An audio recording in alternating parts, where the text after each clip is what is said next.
terima kasih Pak Moderator. Selamat pagi, selamat siang. Assalamualaikum warahmatullahi wabarakatuh. Selamat pagi Bu Nunu, Pak Praptono, Mas Bondan, dan rekan-rekan guru semuanya. Ini ada banyak sekali yang menyaksikan, senang melihat antusiasme guru-guru untuk belajar, karena ya namanya juga guru yang mengajar pada murid tentunya memberikan teladan juga untuk gemar belajar gitu ya. Kalau gurunya semangat belajar seperti ini, pasti murid-muridnya juga semangat belajar. Ya, saya izin untuk screen share sebentar.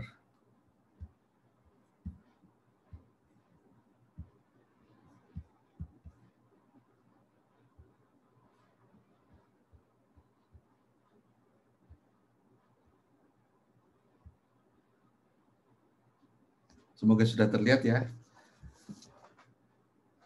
Ya, jadi perkenalkan saya Buki Setiawan, Ketua Yayasan Guru Belajar yang dilibatkan di sini di program ini sebagai tim ahli.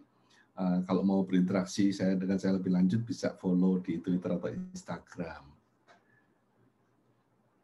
Nah, sekarang kita coba refleksi dulu apa sih yang kita alami ketika masa pandemi COVID-19. Tadi Pak Praptono sudah menyampaikan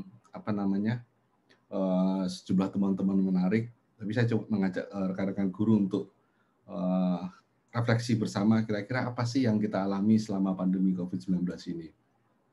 Apa sih tantangan yang dihadapi? Boleh ditulis di komentar ya teman-teman.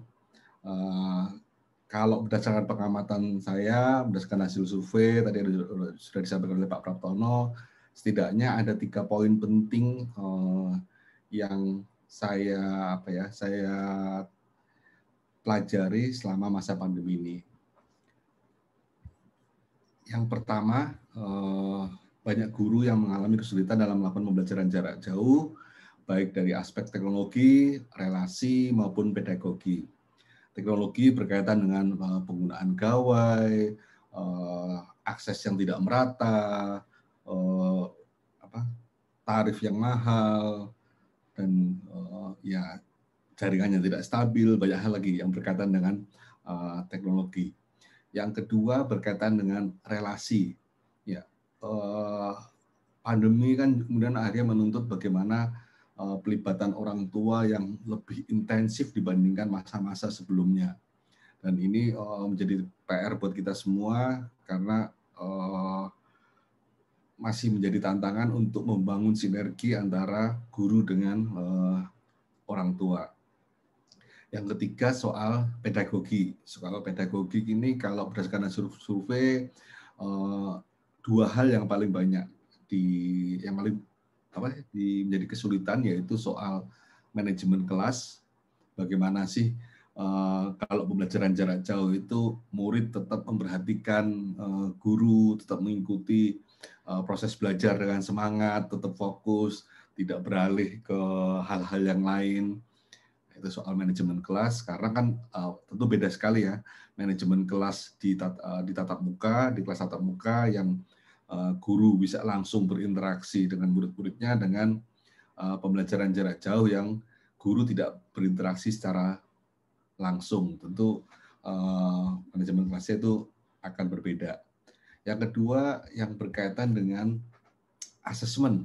Yang berkaitan dengan asesmen juga jadi tantangan, karena ya seperti tadi karena pembelajaran jarak jauh tentu membutuh pendekatan, butuh metode, butuh cara yang berbeda. Bagaimana asesmen itu digunakan, kapan asesmen itu digunakan, dan bagaimana melakukannya secara efektif, kurang lebih seperti itu.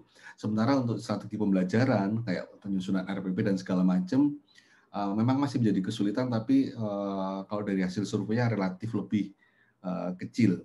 Jadi kalau yang aspek-aspek yang lain itu antara 50-60%, kalau yang strategi pembelajaran atau berdasarkan RPP itu di angka 30-35% gitu. Ya, tapi setidaknya di 3 di 3 aspek ini kita sama-sama menghadapi tantangan, yaitu teknologi, relasi, dan pedagogik. Yang 3 ini penting buat kita untuk diselesaikan untuk memastikan layanan pada siswa-siswa kita. Yang kedua, ini yang menarik, karena luasnya Indonesia, beragam kondisi dan segala macam, memang menjadi tantangan sekali bagaimana mengkomunikasikan sebuah kebijakan, sebuah pedoman, apalagi kondisinya pandemi, lebih menantang lagi. Jadi bagaimana kebijakan pedoman itu bisa tersosialisasikan ke sebanyak mungkin guru. Tadi ya ini jadi tantangan kalau pada sebelum pandemi lebih banyak pilihan bentuk kegiatan untuk mensosialisasikan kebijakan maupun pedoman.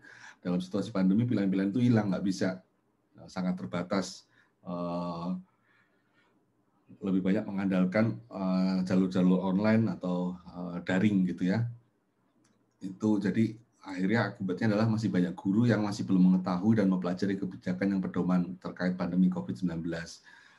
Misal terkait dengan kebijakan kurikulum dalam kondisi khusus, kebijakan mengenai asesmen diagnosis, itu juga belum banyak yang tahu. Sudah ada yang tahu asesmen diagnosis? Wah, kalau sudah tahu keren berarti. Anda berarti termasuk guru yang keren. Itu jadi ada 2 problem ini, soal kesulitan sama belum tersosialisasikannya. Padahal kan kebijakan dan pedoman yang dibuat oleh Kementerian Pendidikan dan Kebudayaan ini tujuannya membantu guru-guru untuk bisa menghadapi tantangan pandemi.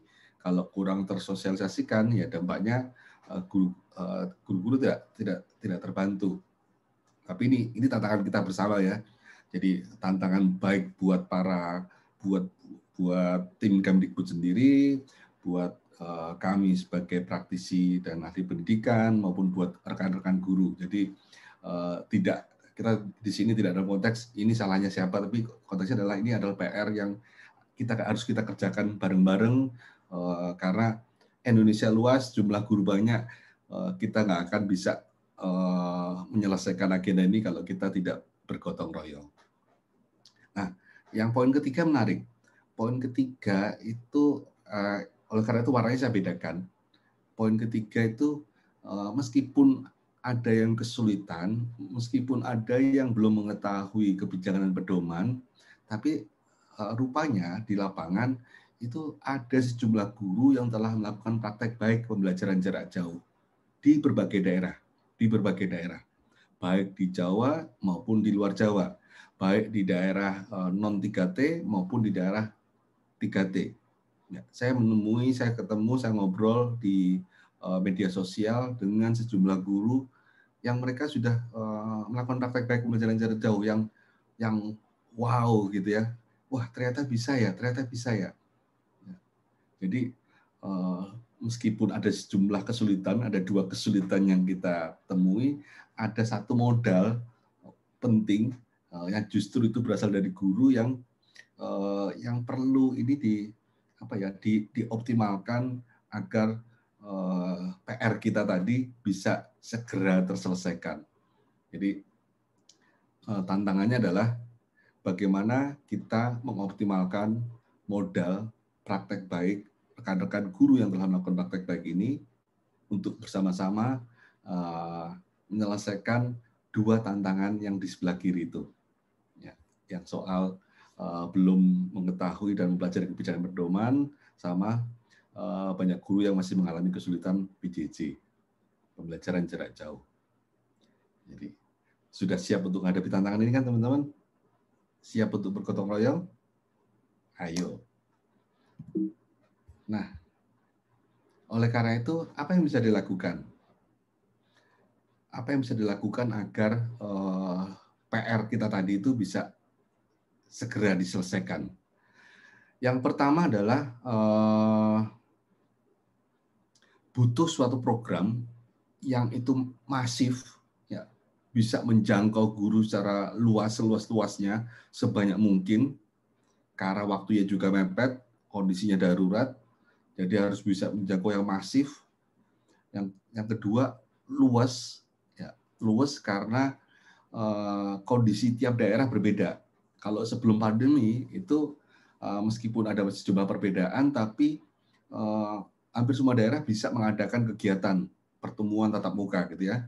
Tapi ketika situasi pandemi, itu sudah beda antara ada yang daerah dengan zona merah, zona orange, zona hijau, zona putih dan segala macam itu berbeda sehingga tidak bisa dilakukan secara sama. Oleh karena itu butuh program yang luas yang dia bisa adaptif terhadap berbagai kondisi daerah, berbagai kondisi guru.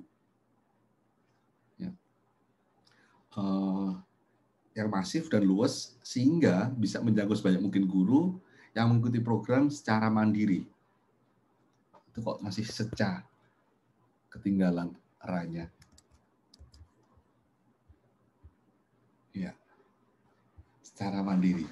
Masif, luas, mandiri, teman-teman. Ya. Dan ini jadi tantangan besar buat kita semua karena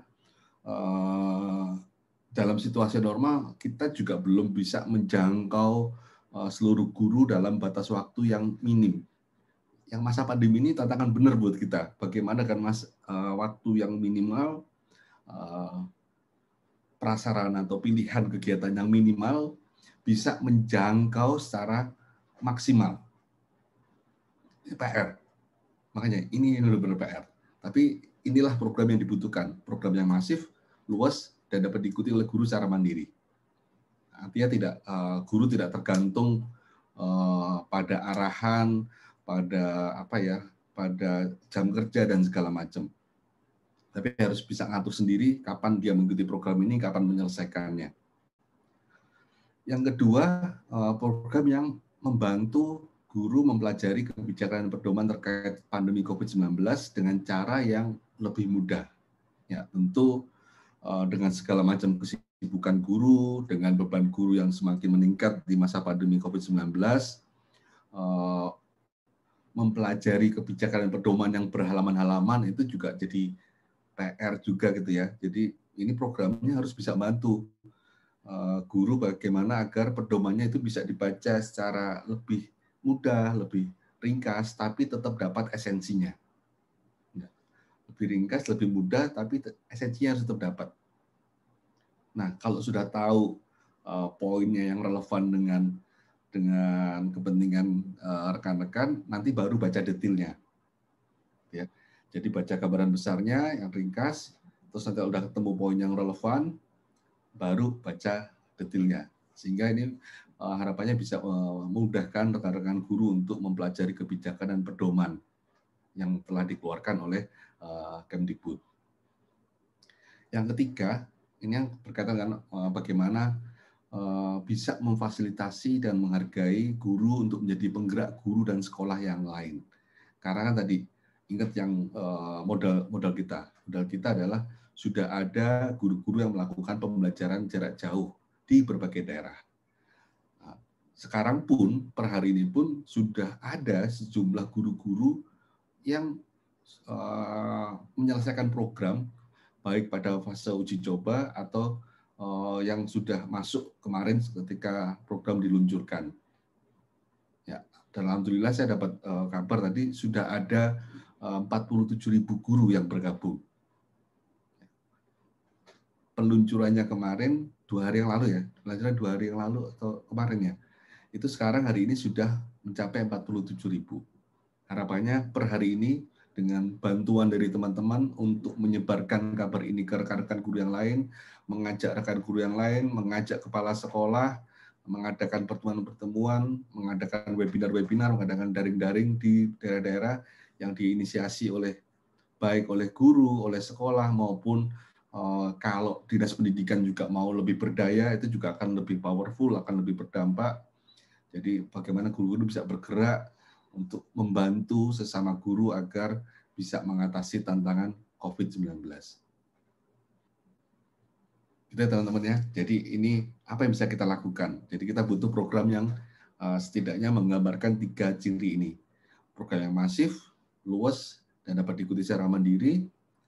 Yang kedua, program yang lebih mudah yang membantu guru mempelajari kebijakan pedoman, sama program yang memfasilitasi dan menghargai guru untuk menjadi penggerak. Hanya dengan 3 tips ini, maka kita bisa mengerjakan PR kita secara lebih cepat dan efektif. Nah, itu kemudian yang melahirkan program Guru Belajar seri masa pandemi COVID-19. Mungkin terlihat sederhana, tapi sebenarnya ada beberapa perbedaan-perbedaan mendasar program ini. Nah, ini yang akan saya sampaikan. Yang pertama, secara alur sebenarnya sudah disampaikan oleh Pak Praptono secara garis besar. Saya coba masuk lagi, menukik lebih detailnya lagi. Jadi ada orientasi program, ada BIMTEK, ada Diklat, ada pengimbasan. Nah, harapannya di orientasi program ini rekan-rekan sudah menyaksikan video Mas Menteri tentang penyesuaian kebijakan pembelajaran di masa pandemi COVID-19, yang videonya panjang, sudah dikeras pendek-pendek, sudah jadi 6 menit, 7 menit, sehingga teman-teman bisa nonton dulu 7 menit, kalau ada kesibukan yang lain, bisa ditinggal dulu kerja kesibukan yang lain, baru kembali lagi nonton video yang kedua 7 menit, kalau ada kesibukan lain bisa tinggal lagi, terus kembali lagi, dan segala macam seperti itu.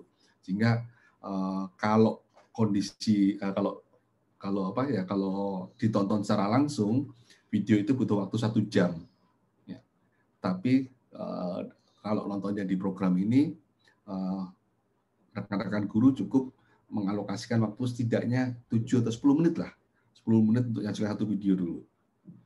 Setelah itu bisa di sela-sela kesibukan. Jadi kalau teman-teman benar-benar sibuk, rekan-rekan guru benar-benar sibuk, setidaknya 10 menit nonton satu video.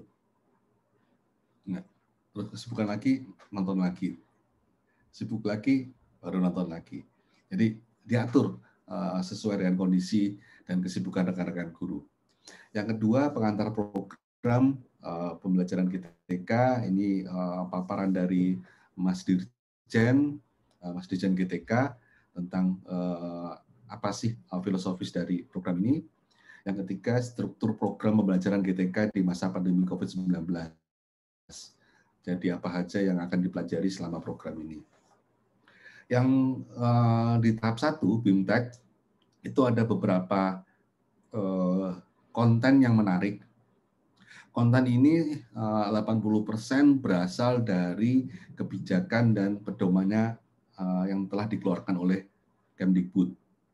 Ya, plus tambahan 20% konten-konten lain yang relevan dengan arah kebijakan Kemdikbud. Gitu ya. Jadi sini juga rekan-rekan diajak untuk mempelajari kebijakan dan pedoman dari Kemdikbud dengan cara yang lebih mudah. Mulai dari konsep pembelajaran jarak jauh, konsep kurikulum pada kondisi khusus. Kalau baca langsung kurikulum pada kondisi khusus, itu ada beberapa dokumen yang dengan puluhan lembar yang harus dipelajari, dan itu seringkali memang mematahkan semangat, ya. Tapi dengan mengikuti program ini, rekan-rekan bisa mendapatkan gambaran besarnya dulu. Arahnya ke sini. Nah, setelah dapat gambaran besar, baru nanti rekan-rekan bisa mempelajari dokumen yang utuh tadi dengan cara yang lebih mudah.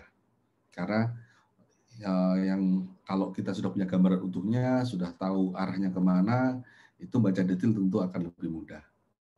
Yang ketiga itu ada soal model pembelajaran jarak jauh.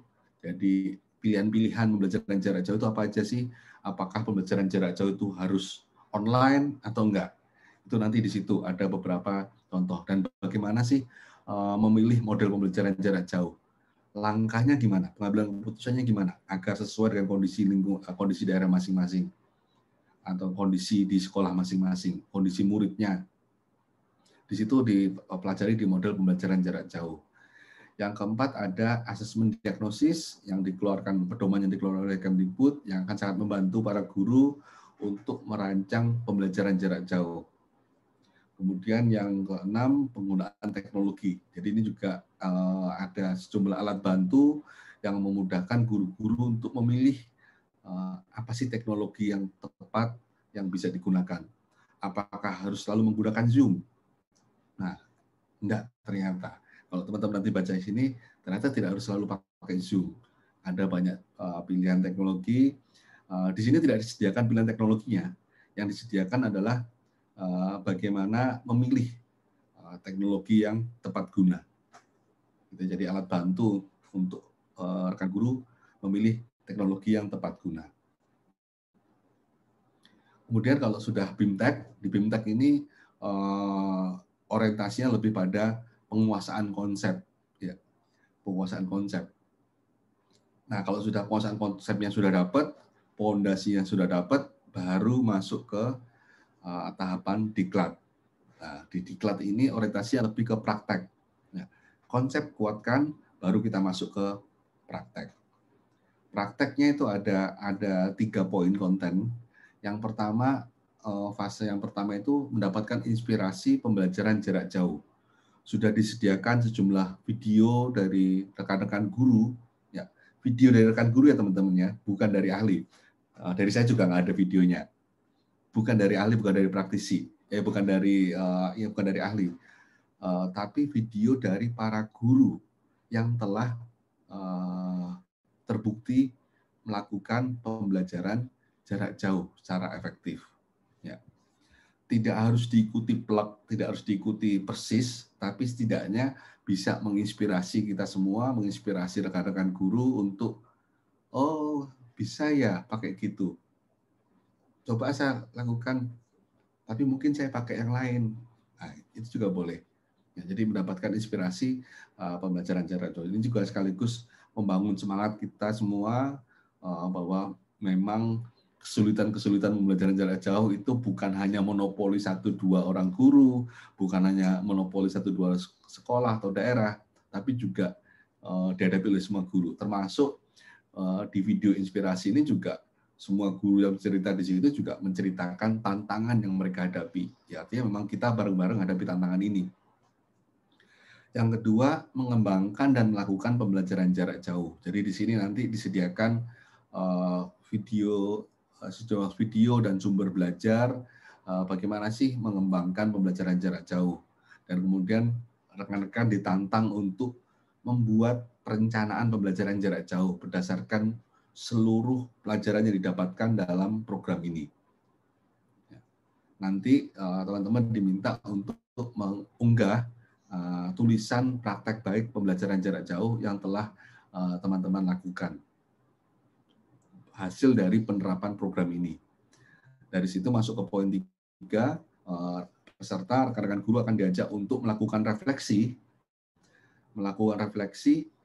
terhadap pembelajaran jarak jauh yang sudah dilakukan, yang sudah ditulis dan dikirimkan tadi. Jadi dari situ buat rekan-rekan guru yang punya semangat belajar akan sangat terbantu karena ada self assessment yang bisa melihat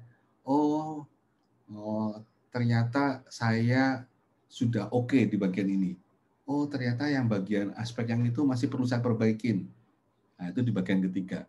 Jadi harapannya kemudian setelah itu teman-teman diharapkan untuk membuat rencana perbaikan ke depannya.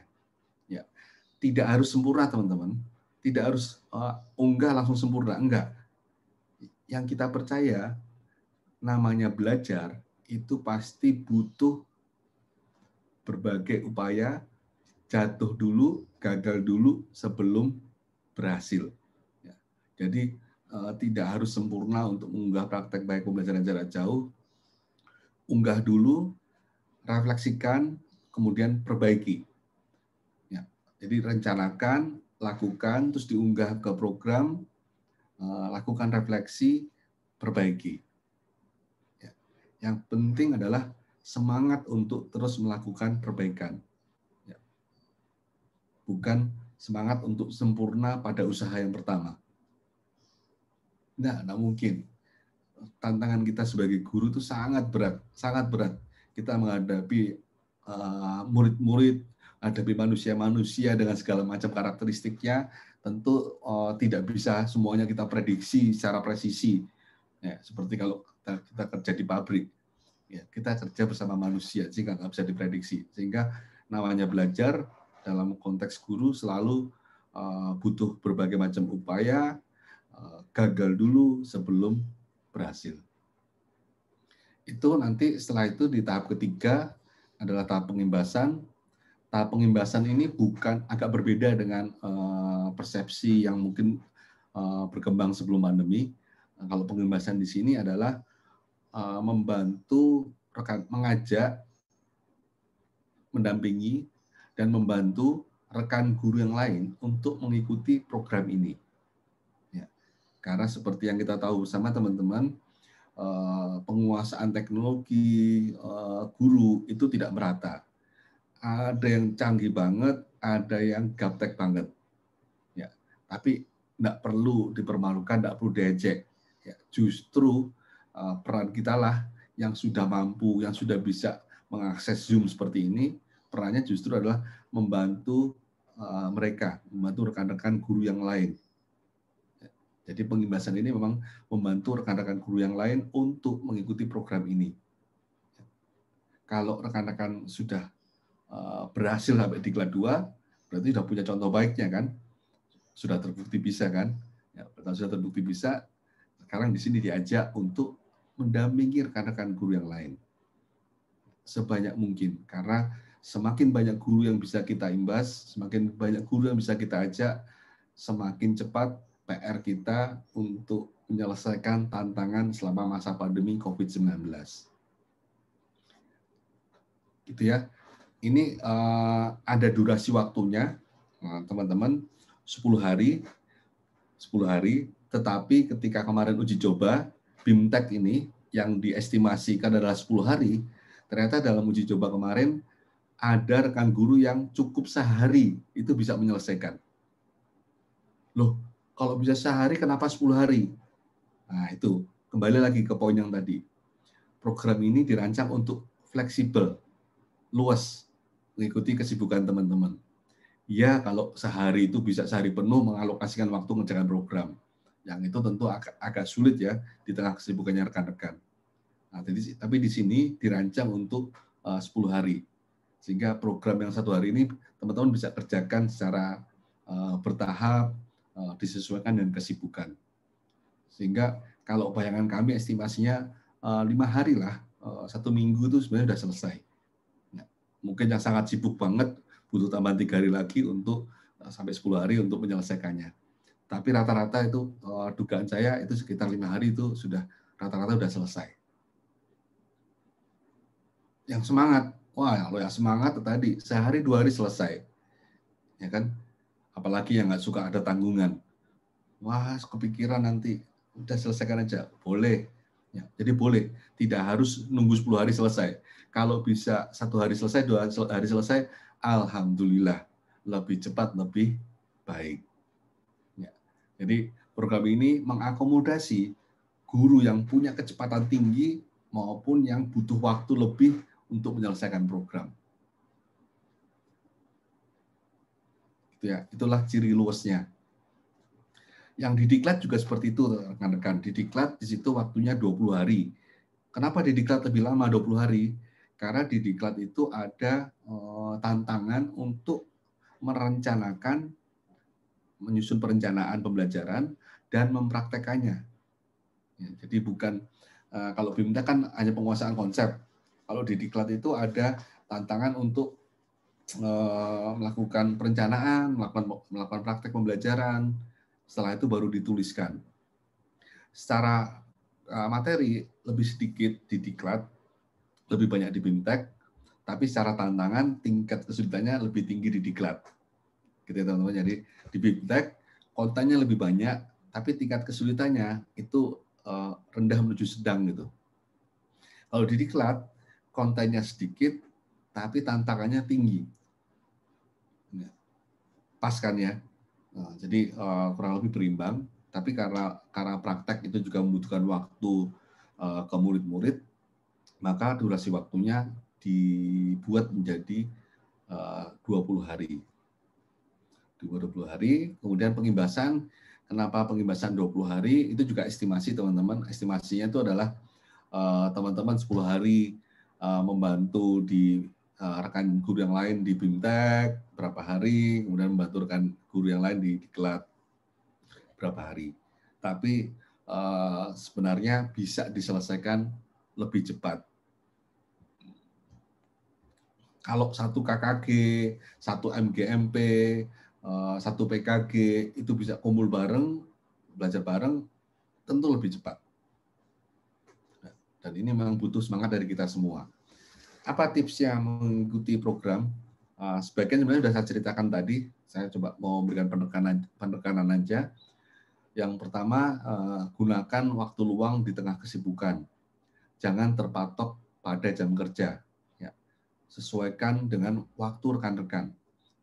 Saya tahu ada beberapa rekan guru yang tidurnya cepat, jam 8, jam 9 udah tidur, tapi jam 1 bangun. Nah, jam 1 bangun itu boleh mengerjakan dulu ini. Harus selesai? Enggak. 1 jam, tadi 10 menit itu juga bisa.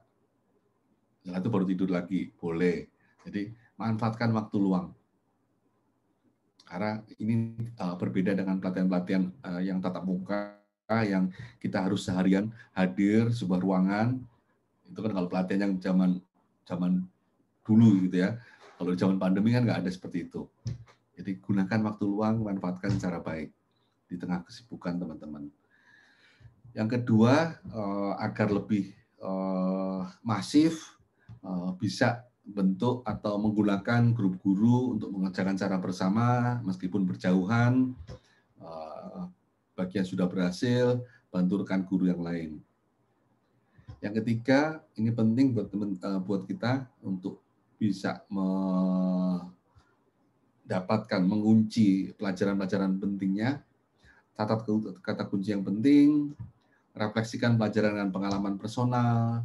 Jadi ada sejumlah, terutama di BIMTEK itu, maupun di Diklat juga, itu ada sejumlah tantangan untuk bagaimana kita merefleksikan, mengkaitkan dengan pengalaman kita pribadi. Oh, kalau Pak Iwan di Bandung itu seperti itu. Kalau saya di Sanggau gimana ya? Oh, kalau Bu Dina di Pekalongan seperti itu. Kalau saya di pesisir selatan seperti apa ya? Nah, itu perlu refleksi sehingga nanti bisa dipraktekkan dengan menyesuaikan sesuai kondisi. Tidak harus persis plek ketiplek ya, persis dengan contoh atau apa yang sudah didapatkan di program. Begitu rekan-rekan, besar harapan saya untuk kita bisa bersama-sama bergotong royong untuk menghadapi tantangan pandemi COVID-19. Terima kasih. Sekian dari saya. Selamat siang.